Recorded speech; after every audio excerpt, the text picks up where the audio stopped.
Em seguida ele passa para o chamado monarquianismo modalista ou sabelianismo. E aí, como é que a gente resolve?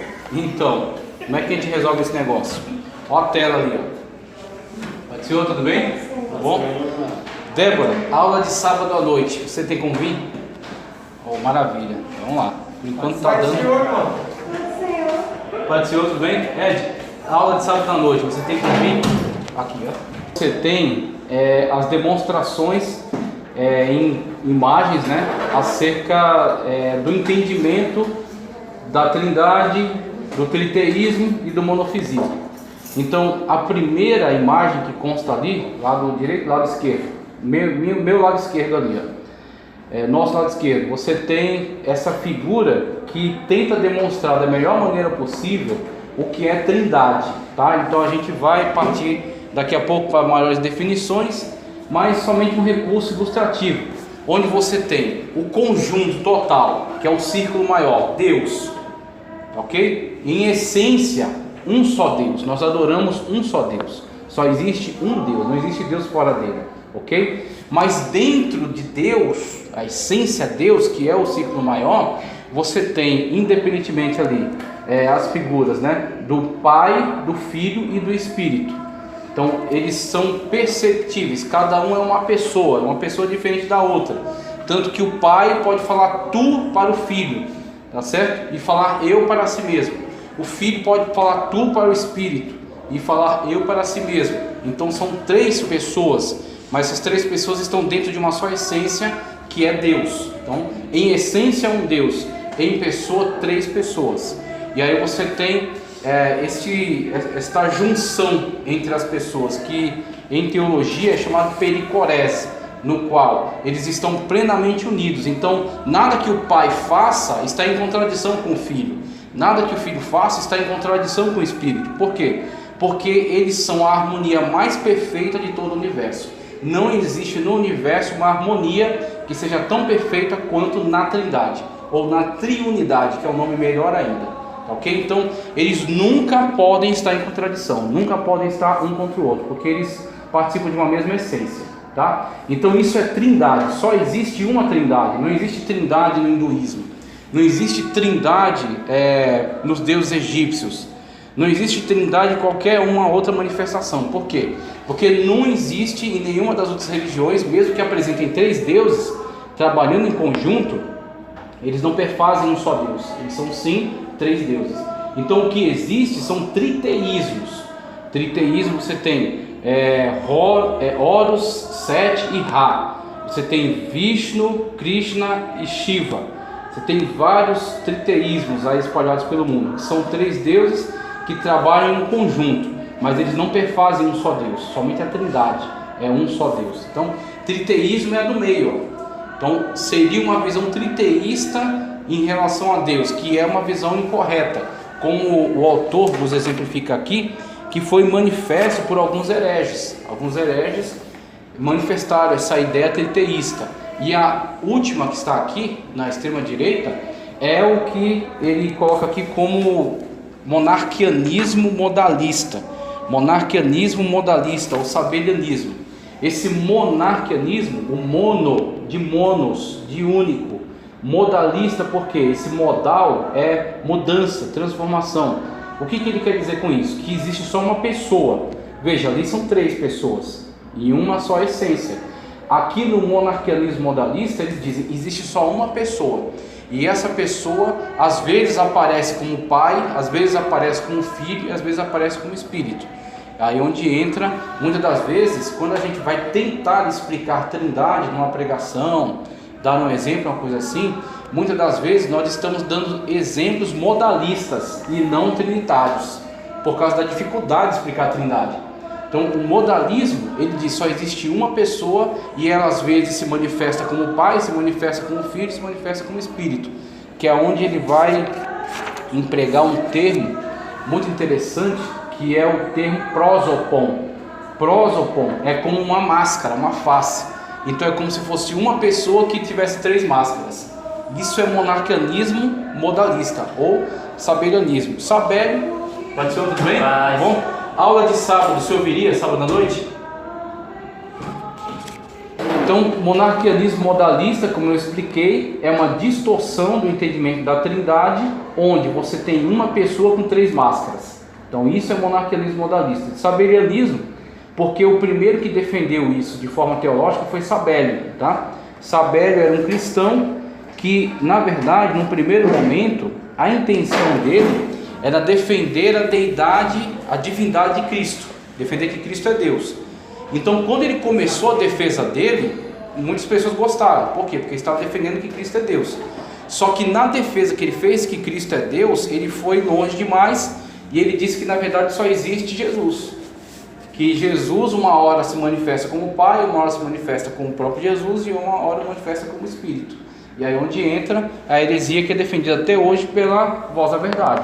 O grupo Voz da Verdade, que o pessoal das igrejas fica cantando a música deles, eles blasfemam, eles zombam da forma mais absurda possível da Trindade. Eles não medem palavras, eles de fato jogam a doutrina da Trindade no lixo, eles pisoteiam. E quando você faz isso, você está blasfemando contra Deus. Agora, cantar a música de um grupo que blasfema contra Deus é muito perigoso. Então as igrejas deviam repensar, os grupos de louvor deviam repensar ter músicas do Voz da Verdade na pasta de músicas. Você está cantando música de hereges. Aí você pode até dizer para mim, na música eles não colocam as heresias, de fato não colocam, mas aquela música tem origem no meio deles. E eles estão ganhando com isso. Ganhando, se promovendo, crescendo. Exatamente. E atingindo a gente. Voz da Verdade. Eles são monofisistas. São unicistas. Escudo que cantaram ontem, é isso. Então. A Trindade, ela só vai aparecer no Novo Testamento ou no Antigo Testamento ela aparece? Pergunta excelente. Pergunta excelente. Qual foi a pergunta? Se a Trindade só aparece no Novo ou se ela aparece no Antigo. Veja, existe um conceito hermenêutico muito importante na Bíblia que chama-se revelação progressiva. Esse conceito está presente na carta de Pedro, quando ele fala que a revelação é como a luz que vai raiando, né, até se tornar dia perfeito. Então, ou seja, começa escuro, né? 5 horas da manhã ainda está bem escuro. Aí vai amanhecendo até se tornar meio-dia, quando está tudo claro. É um conceito da revelação progressiva. Ela está no Antigo Testamento, mas não está tão clara. Está revelada. Exatamente. Ela está revelada, só que não está tão clara. Eu te falo que ela está revelada porque quando você pega Gênesis 1 em 1, você tem Trindade. Você tem o termo Elohim. Então, mas qual Trindade você encontra ali? Pai, Filho e Espírito Santo. A mesma Trindade, a Trindade de toda a eternidade. Tanto a eternidade passada quanto a eternidade futura. A Trindade, a única Trindade que existe. Tá ok? Lá no primeiro versículo da Bíblia. Elohim, deuses, esse plural. Esse plural, na verdade, é a manifestação de que aquela unidade é composta. Aquela unidade não é uma unidade simples. Você pode ter, por exemplo, eu pego 3 livros e ponho numa capa só. É um livro. Só que eu juntei eles. Tá certo? Então, todo exemplo que se fala da Trindade é imperfeito. Por exemplo, esse que eu acabei de dar. Tá certo? Então, quando você tem a visão da palavra Elohim, esse M do final é o plural do hebraico, e você tem os termos que estão em volta, que estão no singular, Bereshit bara Elohim, no princípio criou, aí tem o Elohim que é plural. Como assim esse plural? Esse Elohim é o mesmo Elohim ou não? É o mesmo. Mas Adão não poderia entrar nessa Trindade? Não, porque Adão é um ser humano, a Trindade é a Trindade divina. Só Deus é Mas não era trino. antes, isso aí não é antes da criação de Adão, que Adão vai ser criado só lá depois? Sim, exatamente. Aí você tem a criação de todas as coisas depois da criação de Adão. Exatamente. Aí Adão é um ser humano, é uma criatura. Então a criatura não participa. Quando ele criou Adão, ele já disse: façamos. Façamos, ótimo. Ele está indo plural de novo. Sempre aplicando a si essa linguagem plural, né? Então você tem já a manifestação da Trindade no Antigo Testamento. Agora, claro, não é dia perfeito ainda. Então as pessoas não compreendem. Não é porque as pessoas não entendem que ela não exista. Elas não entendem. Mas quando você tem a continuidade do texto sagrado, você vai ter ao longo de outros textos veterotestamentários mais indícios da Trindade.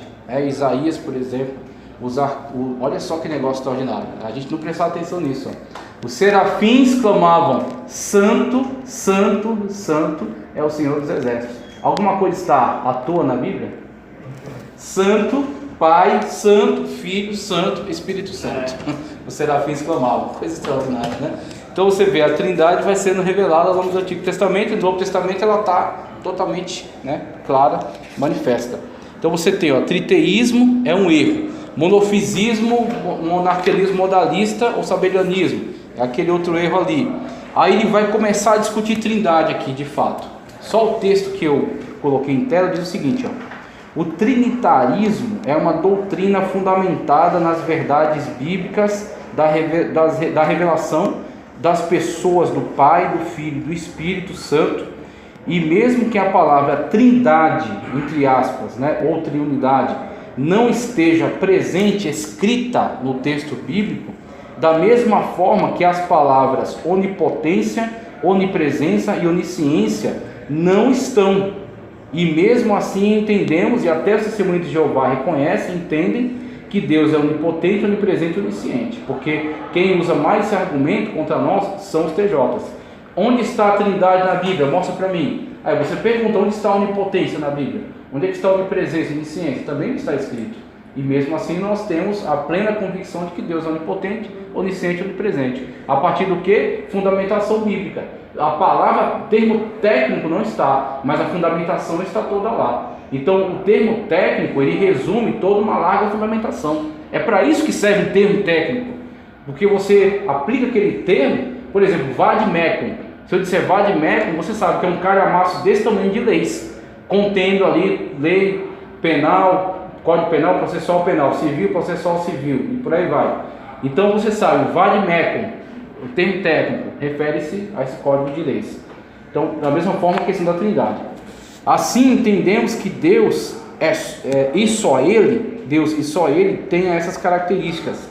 Cremos que este Deus é triuno, diferentemente dos erros do triteísmo, que separa as pessoas em três deuses distintos, como o politeísmo, e o monofisismo, que confunde as pessoas, como se Deus estivesse a nos confundir com três manifestações ou três máscaras, como se fosse uma pessoa usando três máscaras, tá? Então, pode falar. Eu tenho uma dúvida, quando eu estava lendo aqui, ele fala sobre que a doutrina da Trindade, ela se originou, né, da Igreja Católica, e aí como que... Eu ia abordar agora isso aí, muito boa essa pergunta. É a questão mesmo dele colocar dessa forma, dessa maneira, né? De que nasceu na Igreja Católica. Veja, é necessário nós lermos todos os textos com uma visão crítica, tá certo? É necessário a gente ler todos os textos com uma visão crítica, inclusive nossa apostila. Então, quando ele diz que esta doutrina, como ele diz, em primeiro lugar devemos lembrar que a doutrina da Trindade foi criada pela Igreja Católica. Calma aí. O que ele está chamando de Igreja Católica? Igreja primitiva. Exatamente. Aí, se você chamar a Igreja primitiva de Igreja Católica, você está cometendo um erro. Porque a Igreja primitiva, eu digo isso com todas as letras, a Igreja primitiva não é sinônimo de Igreja Católica, tá? A Igreja só se tornou católica quando ela deixou de ser Igreja primitiva. É um processo histórico no qual, por exemplo, a Igreja Católica, ela é episcopal e ela é centralizadora. Todo o poder está nas mãos do Papa, que se julga o vigário de Deus na terra, substituto de Deus na terra, tá certo? Então, só esta característica já mostra que a Igreja Católica se divorciou da Igreja primitiva, porque a Igreja primitiva não era centralizada. Assim, tem data, tipo, tem, na verdade. Quando que a Igreja Católica, quando que surgiu a Igreja Católica e tipo assim, a partir dessa data aqui virou Igreja Católica e não é mais Igreja primitiva? Tem um processo histórico aí, quando você analisa. Você tem todo um cadeamento de fatos. Então você tem o avanço da Igreja primitiva, você tem as primeiras missões, tá certo? Aí você tem, por exemplo, em Apocalipse, as 7 cartas que já demonstram que essas igrejas estavam espalhadas e que eram independentes. Então, a primeira característica da Igreja primitiva é que uma é independente da outra. Uma igreja não manda na outra, tá certo? Tanto que Cristo manda 7 cartas. E aí você tem, com o avanço pós-período apostólico, aí 200 da era cristã, você tem o surgimento de 4 sedes muito importantes do cristianismo, que é a sede de Jerusalém, que é a mais antiga, né, da onde surge o cristianismo, a sede de Antioquia, que é a segunda, da onde você tem os grandes movimentos missionários, a sede de Roma, tá certo? Que aí você tem o desenvolvimento, né, daqueles movimentos missionários, e a sede de Alexandria no Egito, que já é a igreja que surge posterior àquelas, né, fruto aí de outros movimentos missionários também. Cada sede dessa, 4 sedes do mundo, cada sede tem várias pequenas congregações ligadas a elas. E aí, a partir dessas sedes, você vai ver, cada líder dessa sede é o líder sobre a igreja local, sobre a igreja naqueles locais. E aí, com a queda, você vai ter a primeira queda de Jerusalém, quando inclusive Roma invade Israel, depois os cristãos são totalmente perseguidos dali. A primeira que cai é de Jerusalém, depois cai a de Alexandria, então aquela sede é desfeita, os cristãos são espalhados, eles ficam por ali ainda, mas sem estarem organizados. Sobra Roma e sobra Antioquia. Antioquia, que está na Síria, depois passa para Bizâncio, quando Roma se muda do ocidente, né, de Roma na Itália, Constantino muda a sede para Bizâncio, vira Constantinopla e vira o Império Bizantino. Aí você vai ter Bizâncio, Igreja do Oriente, Bizâncio é a Igreja do Oriente, Roma é a Igreja do Ocidente. E aí por volta aí de 300 da era cristã, você tem um enfraquecimento do poder estatal de Roma e o fortalecimento do poder eclesiástico. E aí quando Roma cai de vez, quem sobra é a igreja. E aí Papa Leão X já, Papa Leão X, se eu não me engano, porque estou falando de improviso, então o Papa Leão X é o que começa a tomar a cabeceira do poder ali. Aí vai ter outros papas para frente, mais uns 3 ou 4, quando vai de fato, não lembro agora o nome, papas, eles já eram... ainda não se declaram líderes de toda a cristandade. Depois de Leão X, que agora a igreja tem um poder político, né? Você vai ter alguns papas para frente, depois eu confiro isso melhor, mas vai ter um papa desse que vai se declarar como vigário, como substituto de Deus e líder de toda a igreja, né? Vai se declarar papa sobre toda a cristandade. É quando a igreja do Oriente, que já tinha alguns problemas com eles, vai rejeitar essa proposta. E aí você vai ter, com agora essa declaração, nasce aí a Igreja Católica Apostólica Romana, com a declaração de que eles são o líder de toda a cristandade. Esta igreja é uma igreja politizada, esta igreja é uma igreja de Estado, uma igreja que se arroga o poder estatal. Uma vez que Roma virou um vácuo político, os bárbaros derrubaram, a igreja agora é a instituição. Então isso é catolicismo, tá certo? Catolicismo é a igreja estatal, uma igreja católica, universal, apostólica. O Papa se entende um apóstolo, tá certo? Que ele fala infalível, romana, porque ela é herdeira da tradição dos romanos que caíram para os bárbaros. E agora eles vão cristianizar os povos bárbaros. Vai passar para eles cristianismo e cultura romana. E no Oriente fica a igreja ortodoxa submetida ao imperador, tá certo? Durante bastante tempo ainda. Então isso não tem nada a ver com o cristianismo. O cristianismo do passado está ficando cada vez mais, vamos dizer assim, o cristianismo autêntico não é mais da instituição, é das pessoas. Durante toda a época nunca faltou um cristão autêntico, nunca faltou, porque o cristão autêntico vivia sua vida em obediência à palavra de Deus, pregando, né, mesmo não sendo apoiado pela igreja estatal, mas continuava fiel. Então nunca faltou um cristão autêntico, tanto na igreja de Roma, quanto na igreja de Bizâncio, quanto na igreja perseguida do Egito, até em Jerusalém. Sempre houveram cristãos verdadeiros, que depois vai promover a reforma, tá? Então essa doutrina é uma invenção da igreja católica? Negativa, porque essa doutrina nasce antes desse movimento que eu te falei. Ela é anterior a esse fortalecimento da instituição eclesiástica católica. Ela é anterior. Ele mesmo vai dizer aqui. Você tem Tertuliano que discute sobre isso, você tem Crisóstomo que fala sobre isso, você tem Basílio Magno, que são todos antes disso, são todos de concílios que houveram antes disso. Então essa sua pergunta serviu para responder essa questão aqui.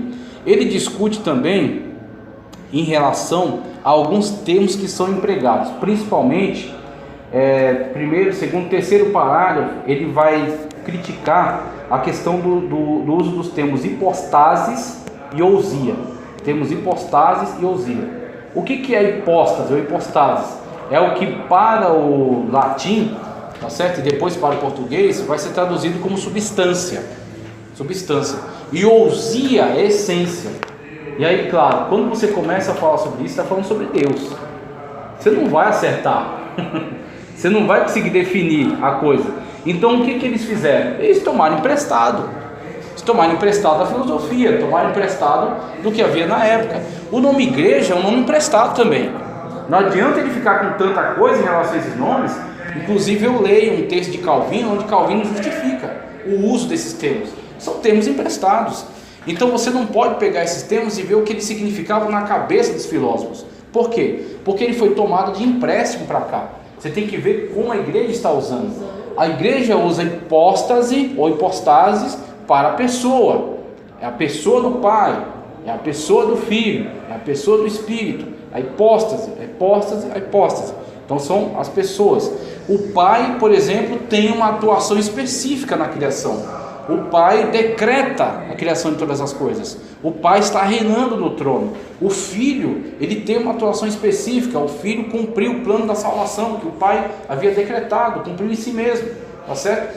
Tanto que você vê como é específico. Olha que coisa maravilhosa. No Apocalipse, João é levado ao ambiente celestial.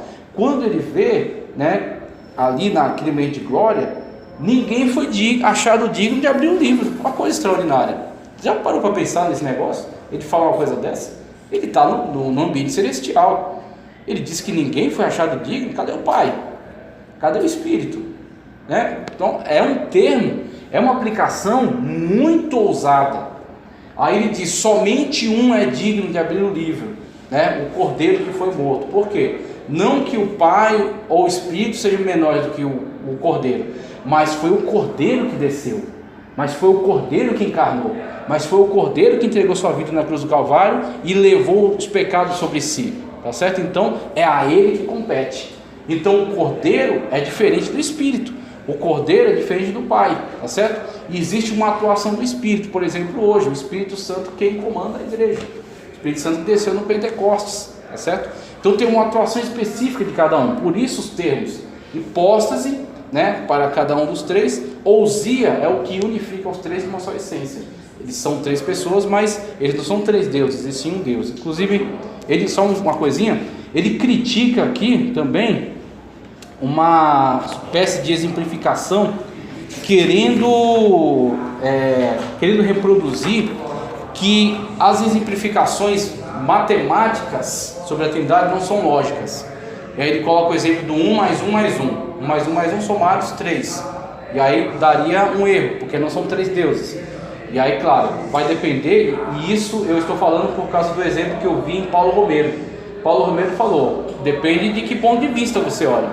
Porque se você usar o exemplo 1 vezes 1 vezes 1, continua a lógica, tá certo? Pode falar. Ô Júlio, no céu, os salvos verão a Deus? Essa é a pergunta que vale $1 milhão. Eu já ia perguntar se vai ser três, vai ser três pessoas ou vai ser só um. Não, eu acho que vai ver assim. Essa é a pergunta que vale $1 milhão. Eu vi essa pergunta sendo feita para César Cavalcante na rádio e eu já falei, já tive a oportunidade de falar algumas vezes sobre ela e eu sinto seguro para manter o mesmo discurso. A gente não pode ir além do que está escrito aqui, ó. A gente não pode ir além do que está escrito aqui. Então, só teólogos desonestos especulam sobre coisas tão sérias. Então a gente não pode se dar a liberdade de especular sobre algo tão sério. Então o que nós temos de subsídio? Nós temos de subsídio que existem três pessoas e que é um só Deus.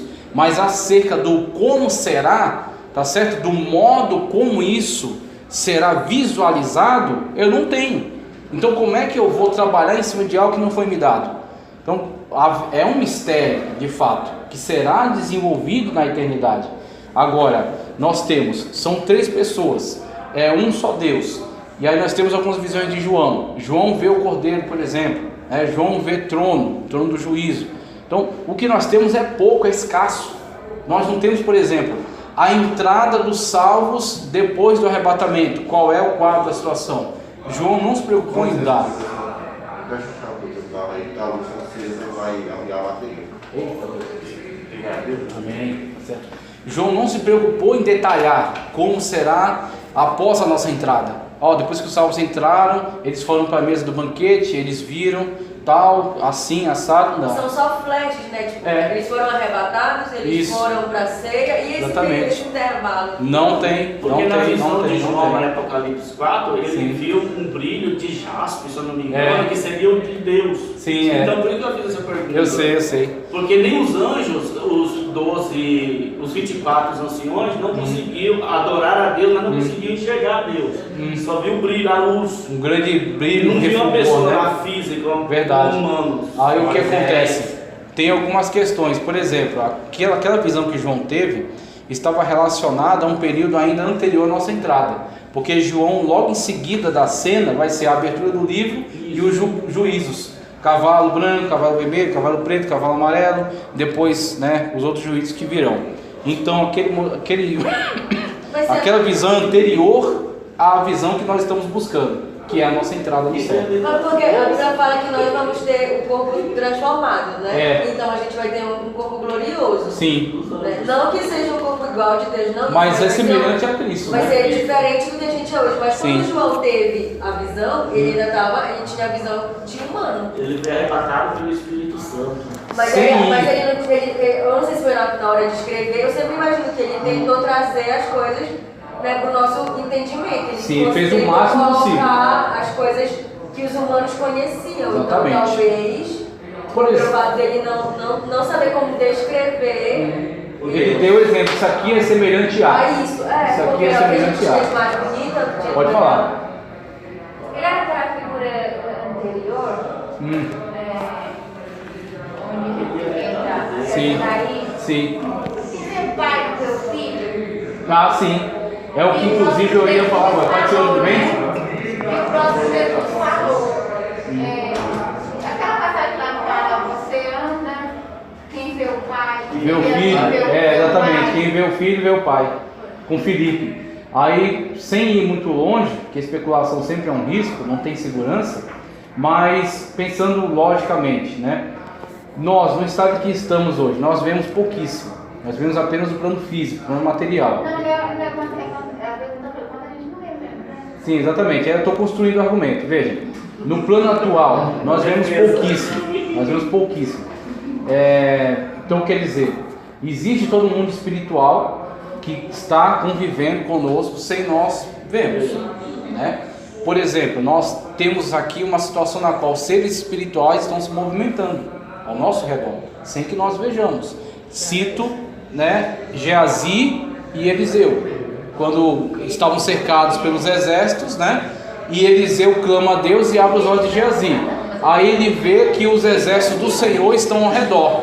Mesmo os exércitos da Síria estarem de redor, os do Senhor estão ao redor. Então, tirando essa analogia, nós temos o que? Quando nossos olhos espirituais forem totalmente perfeitos, nós vamos ver de forma plena. Então nós vamos ver, vamos dizer assim, Pai, Filho e Espírito, porque nós vemos plenitude. Nós vemos de forma aperfeiçoada, tá certo? Então a visão que temos hoje não é a visão que teremos quando formos corpo glorioso. É sempre o que eu digo para os alunos. Aí eles citam: não se sabe exatamente quando a doutrina trinitária começou a ser desenvolvida, mas há indícios de que os primeiros a cogitar sobre ela foram Atenágoras, tá? Teófilo e Tertuliano. Então você tem esses três, e aí no parágrafo de baixo você tem outros três que ele cita: os pais capadócios, Gregório de Nazianzeno, Basílio Magno e Gregório de Nissa, tá? Por exemplo, esse Atenágoras que ele cita é de 133 depois de Cristo. 133. O processo de politização da igreja aconteceu em pelo menos 300 da era cristã. Então, como é que a doutrina da Trindade, que já era discutida em 133, foi inventada por uma institucionalização de 300 da era cristã? Não é invenção da Igreja Católica, meu irmão. Não é. A doutrina da Trindade, ela é fruto de um debate apologético. Essa é a questão, tá? Muitas coisas na igreja, muitas doutrinas na igreja, elas não surgem naturalmente. Como é que surgem as doutrinas? A doutrina, ela é um fortalecimento da compreensão bíblica, tá? Assim, que nem eu sabia que eu estava fazendo agora. Muito bem, então você tem texto bíblico. Uma coisa é o texto bíblico. O texto bíblico é a história contínua natural da revelação de Deus. Então Deus usa diversas linguagens para revelar a verdade. Deus pode usar poesia, Deus pode usar texto de lei, Deus pode usar narrativa histórica, tá? Então o Espírito Santo usou um processo natural para revelar as verdades. As verdades estão aqui, tá certo? King James pode ser também, né, a pentecostal, a Bíblia Sagrada. Então as verdades estão aqui. Para que serve a doutrina? Para sintetizar a verdade, tá? A doutrina serve para você ter aqueles textos numa lógica sistemática, para você saber, olha, todos aqueles textos que falam sobre Cristo constroem a cristologia, o que nós entendemos de Cristo, o que nós entendemos de salvação, o que nós entendemos de Espírito Santo. Aí surge a doutrina. A doutrina sistematiza o texto, pega o texto e coloca numa ordem, tá certo? Selecionando os textos daquele assunto. É isso. Os textos estão espalhados ao longo de uma história, narrativa histórica, e a doutrina sistematiza eles colocando, tá certo, no estudo, um estudo fechado, um estudo organizado. E aí, como é que surgem as doutrinas? Elas surgem de debates apologéticos. Então, por exemplo, como surgiu a discussão sobre a Trindade? Surgiu do levantamento de Sabélio, que estava tentando defender a divindade de Cristo, mas falhou no seu argumento quando disse que existe somente uma pessoa, que é Jesus Cristo, que usa 3 máscaras. Pronto, aí quando ele começou a falar isso, aquelas pessoas que sabiam que isso estava errado, começaram a trabalhar, falou, não, isso está errado por causa disso, por causa disso, por causa disso, por causa disso, por causa daquilo. Pronto, eis aí a doutrina da Trindade, dessa sistematização da verdade, tá certo? Contrariando a heresia, destruindo aquela declaração herética. Como é que surgiu, por exemplo, a doutrina da divindade de Cristo e da plena humanidade e plena divindade, que chama-se união hipostática, que a gente viu em cristologia? Surgiu por causa das heresias de Ário, que estavam dizendo que Cristo é um ser criado, que Jesus é um ser criado, é uma criatura apenas. Quando Ário começou a dizer isso por aí, organizaram-se para dizer, não, está errado, porque este texto dizem que ele é Deus e que ele é o Logos divino pré-encarnado, tá certo? E que ele é o mesmo do Pai, ele e o Pai somos um. Então com isso surge a cristologia e combate a heresia de Ário. É assim que surge a doutrina.